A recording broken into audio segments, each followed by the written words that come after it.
오늘 주님께서 주신 말씀은 시편 38편의 말씀입니다. 다 같이 한 목소리로 봉독하시겠습니다. 여호와여, 주의 노하심으로 나를 책망하지 마시고 주의 분노하심으로 나를 징계하지 마소서. 주의 화살이 나를 찌르고 주의 손이 나를 심히 누르시나이다. 주의 진노로 말미암아 내 살에 성한 곳이 없사오며 나의 죄로 말미암아 내 뼈에 평안함이 없나이다. 내 죄악이 내 머리에 넘쳐서 무거운 짐 같으니 내가 감당할 수 없나이다. 내 상처가 썩어 악취가 나오니 내가 우매한 까닭이로소이다. 내가 아프고 심히 구부러졌으며 종일토록 슬픔 중에 다니나이다. 내 허리에 열기가 가득하고 내 살에 성한 곳이 없나이다.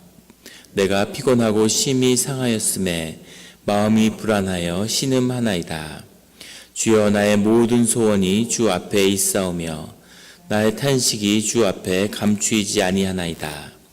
내 심장이 뛰고 내 기력이 쇠하여 내 눈의 빛도 나를 떠났나이다.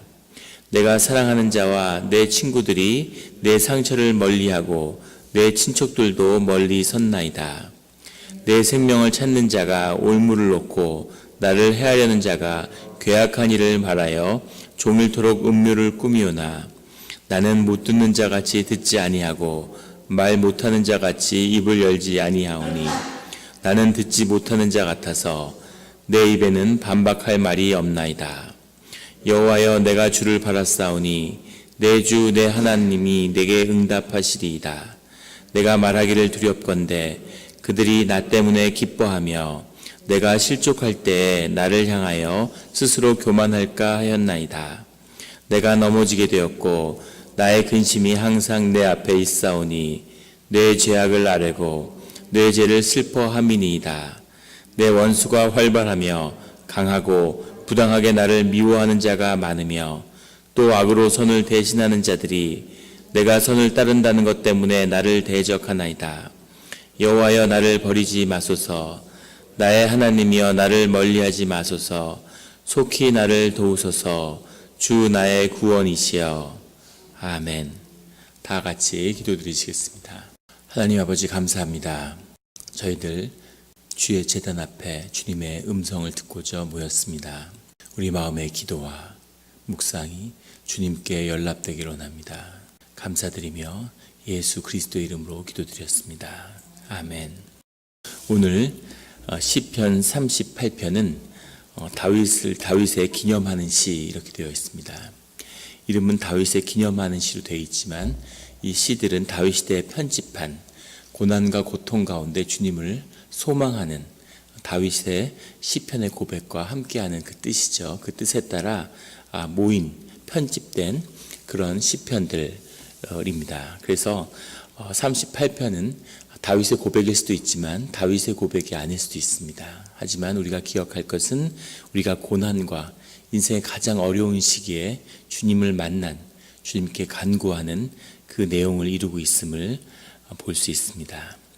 1절에 여호와여, 주의 노하심으로 나를 책망하지 마시고 주의 분노하심으로 나를 징계하지 마소서. 삶의 어려운 자리에 서 있는데 그 중심에 주님이 계시다고 하는 고백입니다. 그 고난의 주체가, 그 고난을 허락하신 이가 주님이시라고 하는 것을, 그 고난 가운데 그 고난을 통해서 주님을 바라보는 시편 기자의 고백을 만나게 되는 것이죠. 우리가 삶 가운데 고난을 당할 때 그 고난 가운데는 내 죄의 문제가 있겠지만 하나님의 인자하심과 자비하심이 끝이 났다고 하는, 소멸했다고 하는 그 부분이 있는 것이죠. 더욱 중요한 것은 그 고난을 주님의 것으로 만드는 것, 이것이 그 중심에 있다는 것을 시편 기자는 경험으로 알고 있다는 것을 우리가 발견하게 됩니다. 그 어떤 어려움 속에서도 늘 주님 가운데 주님을 떠나지 않는 성도님들이 되시기를 예수 그리스도의 이름으로 축원합니다. 2절에 주의 화살이 나를 찌르고 주의 손이 나를 심히 누르시나이다.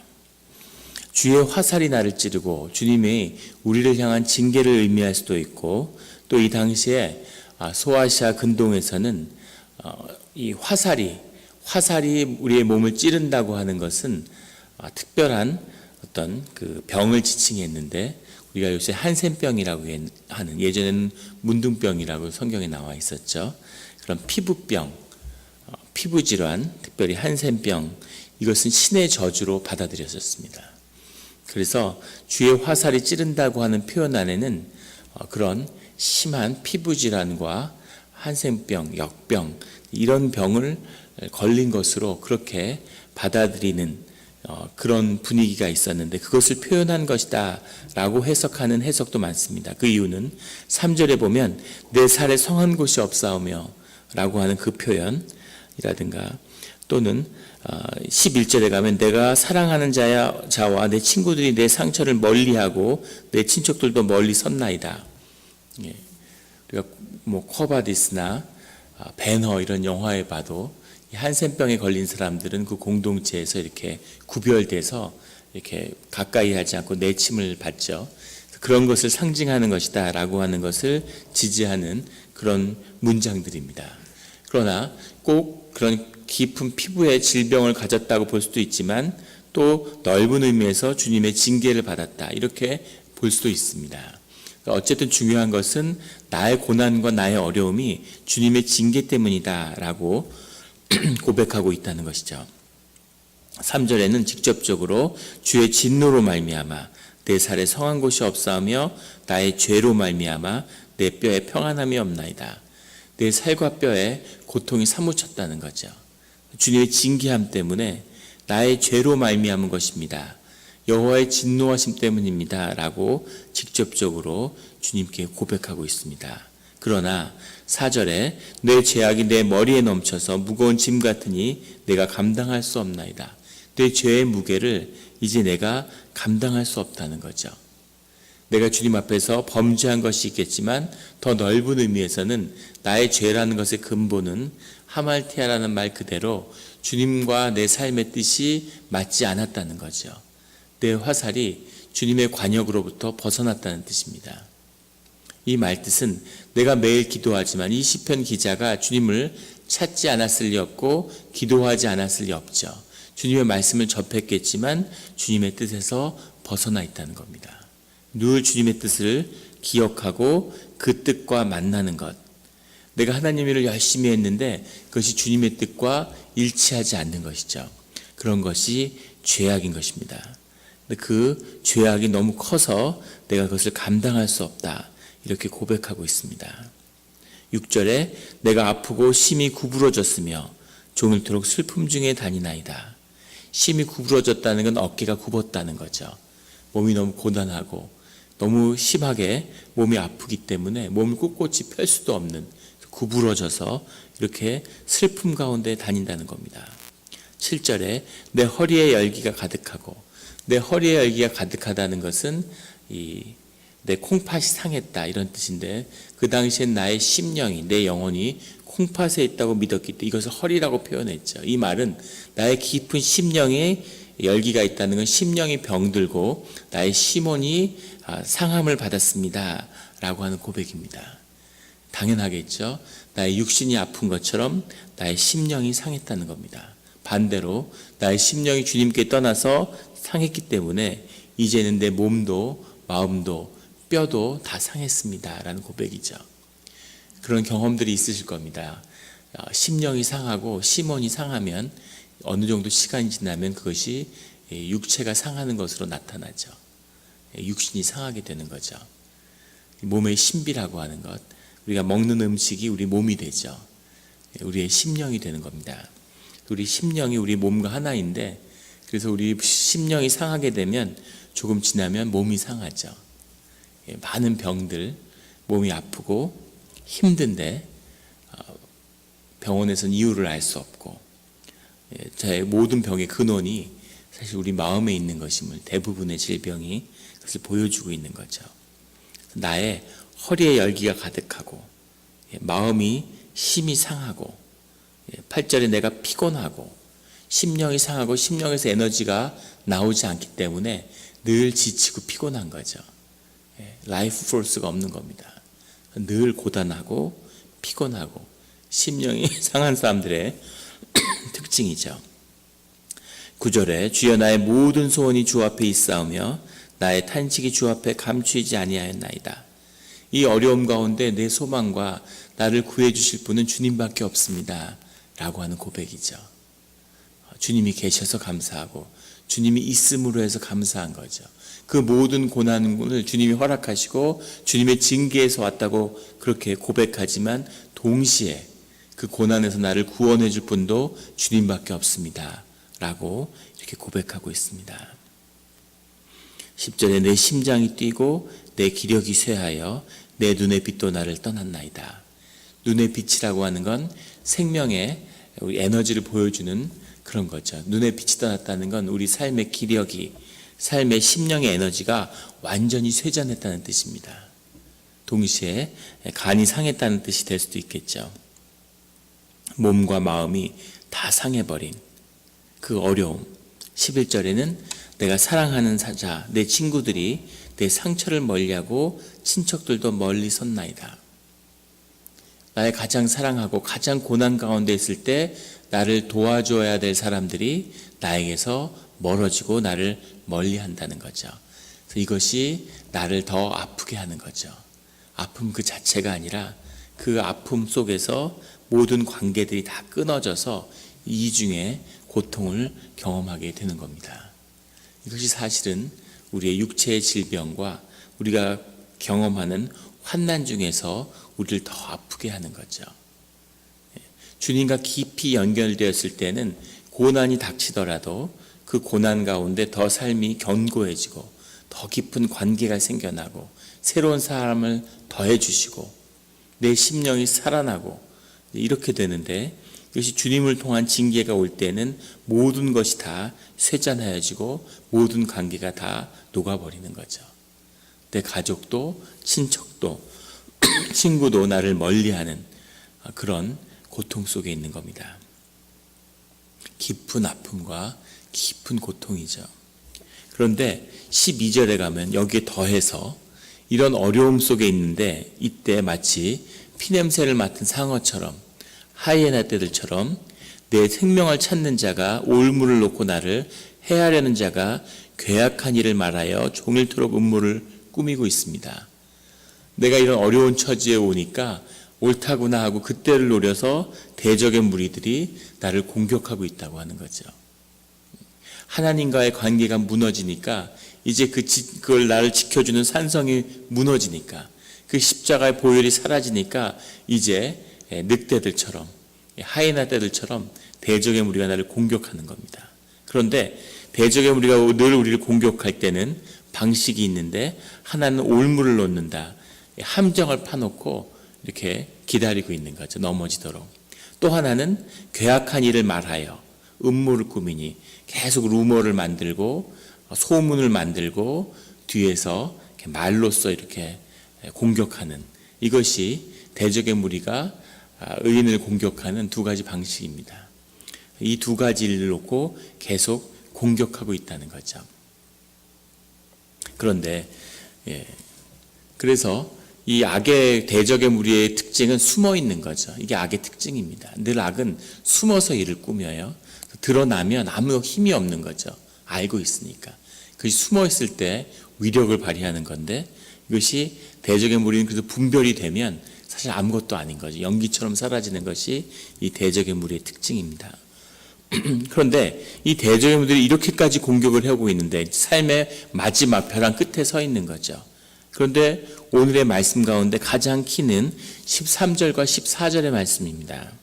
13절에 나는 못 듣는 자와 같이 듣지 아니하고 말 못하는 자 같이 입을 열지 아니하오니, 14절에 나는 듣지 못하는 자 같아서 내 입에는 반박할 말이 없나이다. 이 중요한 두 절의 고백을 이 시편 기자가 하는 거죠. 누구나 고난 가운데 어렵습니다 라고 이야기를 합니다. 그리고 고난 가운데 주님 앞에 주님을 부르짖을 수 있죠. 사실 부르짖을 곳이 주님 말고 어디 있겠습니까? 이런 상황에서 주님께 가장 삶의 밑바닥에 내려가고 고통이 가장 극심해지면 그러면 주님께 감사하게 되는 거죠. 오히려 주님이 계시기 때문에 주님한테 아직 서운하고 주님 왜 이러셨습니까? 이런 것은 아직은 고난이 그렇게 심한 건 아닌 겁니다. 진짜 심해지고 바닥까지 가면 그러면 주님이 계시고 주님한테 기도할 수 있다는 것 자체에 감사하게 되는 거죠. 그런 상황까지 내려갈 수 있는데 그 끝에서 이 시편 기자가 보여준 모습은 13절 14절에 조용히 침묵하고 있는 겁니다. 이것은 이 나의 이 침묵의 의미라고 하는 것은 이 심판의 내용을, 이 심판을 주님께 맡긴다고 하는 의미가 있죠. 이 심판을 주님께 맡긴다고 하는 의미, 내가 내를 변명하지 않고 나를 주님께 설명하지 않고 내 대적의 무리에게 당한 억울한 일을 주님께 읍소하지 않고 그냥 가만히 있는 거죠. 그 이유는 뭐냐면 나에게도 죄의 문제가 있다는 것을 주님 앞에 고백하는 겁니다. 그리고 내가 당하고 있는 이 고난의 모든 것을 주님의 것으로 돌리겠다. 주님이 다루어 주십시오라고 하는 그 뜻이 이 안에 들어있는 거죠. 이것은 굉장히 중요한 것인데 우리가 어떠한 어려움을 당할 때, 어떤 판단을 요구받을 때, 우리가 정죄함을 당해서 고통받을 때 그것을 주님이 푸는 주님의 문제로 만드는 방식이 바로 여기에 있는 것이죠. 침묵에 있는 겁니다. 주님이 풀어주시는 거죠. 너무 억울해서 신원을 위해서 이렇게 이해하고 저렇게 이야기하고 이렇게 하고 저렇게 할 필요가 없다는 것을 시편 기자는 알고 있는 겁니다. 그것을 푸는 분은 주님밖에 없으시기 때문인 거죠. 그리고 주님의 그 정죄가 어디에 있습니까? 주님의 심판과 판단이 어디에 있습니까? 라고 주님께 묻고 있는 아주 겸손하고 주님 앞에 우리가 가장 마지막에 우리 안에서 나와야 할 모습이죠. 잠잠히 있는 겁니다. 예전에 한 목사님이 시골에서 목회를 하시는데 목회를 하시다가 그 아이를 한 명 어느 날 아침에 나가니까 문 앞에 아이를 놓고 갔더래요. 그래서 아이를 키우는 거죠.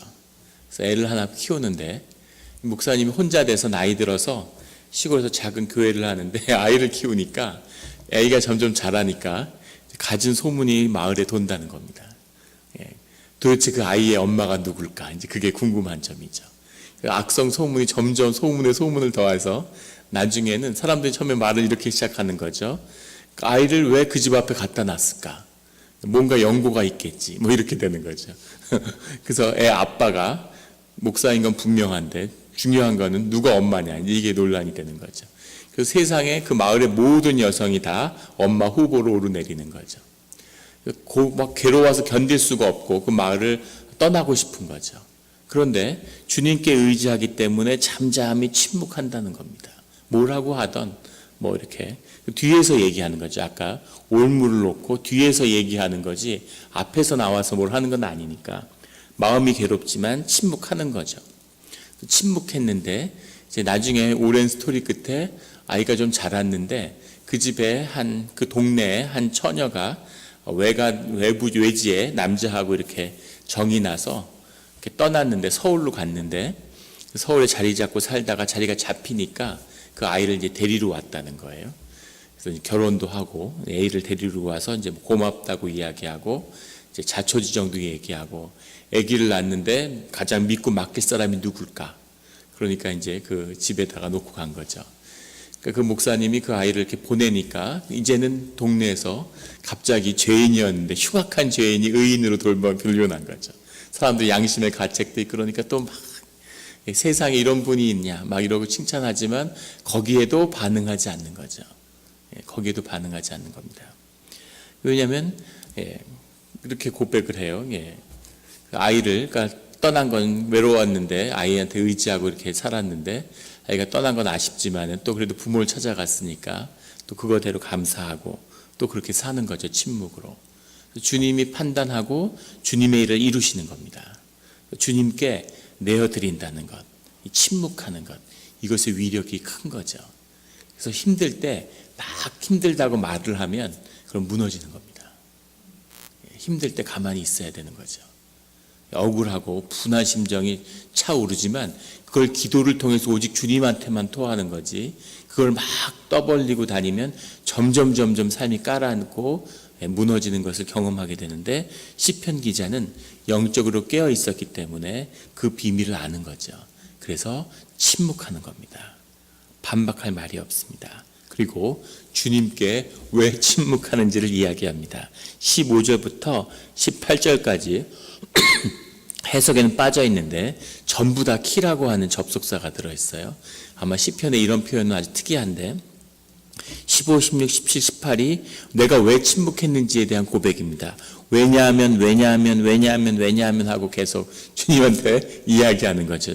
저는 침묵하는데 왜냐하면 내가 여호와 하나님을 바랬기 때문입니다. 주님의 응답을 기다리기 때문입니다. 왜냐하면 내가 말하기가 두려운데 나 때문에 대적의 무리들이 기뻐하고 교만하고 이렇게 되면 되겠습니까? 라는 거죠. 그렇게 될까 봐 제가 침묵합니다. 17절에는 내가 넘어지게 되었고 나의 근심이 항상 내 앞에 있기 때문에 침묵합니다. 내가 지금도 근심과 고난과 그런 역경 가운데 있기 때문에 제가 할 말을 잃었습니다. 이런 표현인 거죠. 18절에 내 죄악을 알고 내 죄를 슬퍼함입니다. 왜냐하면 나한테도 죄가 있다는 걸 제가 깨달았기 때문입니다. 이렇게 고백하는 거죠. 대적의 무리들은 더 말할 것도 없지만 주님, 나한테도 죄가 있군요. 이 문제를 주님 먼저 해결하고 다루어 주십시오라고 그 죄 때문에 제가 침묵합니다. 나도 죄인이기 때문에 이렇게 말씀을 올리는 거죠. 19절에 내 원수가 활발하고 강하며 부당하게 나를 미워하는 자가 많은 거죠. 그러나 20절에 악으로 선을 대신한 자들이 내가 선을 따른다는 것 때문에 나를 대적한다는 거죠. 이것이 대적의 본질입니다. 내가 잘못한 게 아무것도 없어도 내가 주님을 따르는 이유 때문에 나에게 핍박을 가하는 무리가 반드시 있다는 거죠. 그래서 핍박을 당할 때 황당해하거나 억울해할 필요가 없다는 거죠. 이것은 너무나 당연한 것이기 때문에. 세상에는 스스로 분별하고 주님의 뜻을 따르지 못하는 사람들이 대부분이죠. 그 사람들은 언제든지 공중에 권세받은 자들에게 쓰임을 받을 준비가 돼 있다는 겁니다. 그런 사람들을 믿거나 그런 사람들과 이를 도모한다는 건 굉장히 위험한 일이죠. 동시에 어떠한 모습을 보더라도 실망할 필요도 없고 그 사람을 미워할 필요도 없다는 뜻이기도 합니다. 왜냐하면 어떤 식으로 쓰임받을지 모르고 본인은 의에 사로잡히고 자신의 판단에 사로잡히고 상식에 사로잡혔다고 생각하지만 그걸 통해서 무슨 짓이든지 할 수 있다는 거죠. 주님의 뜻이 임할 때는 주님은 분명히 당신의 뜻을 드러내고 당신의 사람을 붙들어 쓰세요. 근데 마귀는 우리에게 생각을 집어넣어서 그게 내 생각인 것처럼 내가 한 것처럼 나중에 그 죄책감과 죄의 대가도 다 씌우는 거죠. 이것이 마귀의 역사인 것입니다. 그래서 내가 선을 따른 것 때문에 핍박을 받았다는 거죠. 21절에 여호와여 나를 버리지 마소서, 나의 하나님이여 나를 멀리하지 마소서, 속히 나를 도우소서 나의 구원이시여. 이런 절실한 고백을, 가장 마지막에 나오는 주님을 향한 고백이죠. 속히 나를 도우소서 나의 구원의 하나님이여.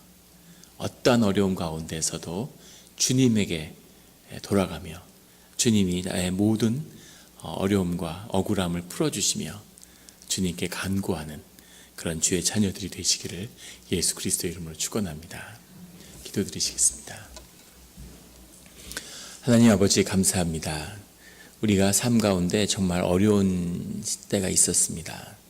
숨을 쉬기가 어렵고 하루를 아침에 눈을 뜨기가 두렵고 아침에 일어나면 어떻게 하루를 살 수 있을까 엄두가 나지 않는 그런 때가 있었음을 기억나게 해주시니 감사합니다. 그때 주님이 계셨고 또 우리가 주님을 부를 수 있고 주님에게 도움을 구할 수 있어서 얼마나 다행이고 감사했는지 모릅니다. 그런 주님이 우리의 아버지가 되시고 그런 주님이 우리를 인도하여 주시니 오늘 아침에도 주님께 감사드립니다.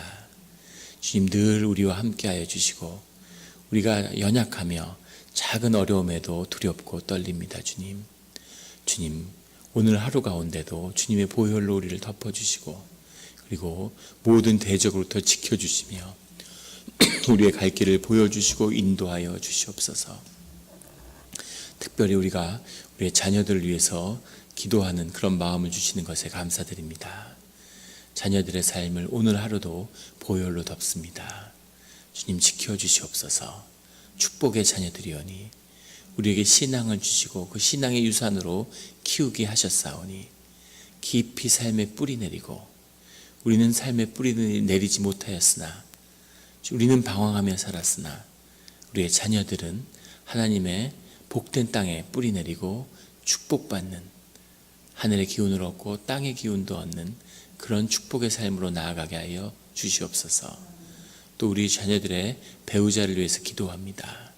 주님 좋은 짝을 주 안에서 주의 가정을 이루게 하시고 가정이 얼마나 복된 것인지를 주님의 축복이 그곳으로부터 흘러 들어가는 것을 경험하게 하여 주시옵소서. 하나님 오늘도 축복의 세계를 열게 하시고 주님의 말씀으로 하루를 시작할 수 있게 허락해 주신 것에 감사드립니다. 우리가 새벽 제단을 쌓을 때마다 우리 삶 가운데 주님이 더욱 높임을 받는 그런 일들을 보게 하여 주시옵소서. 감사드리며 예수 그리스도 이름으로 기도드렸습니다. 아멘.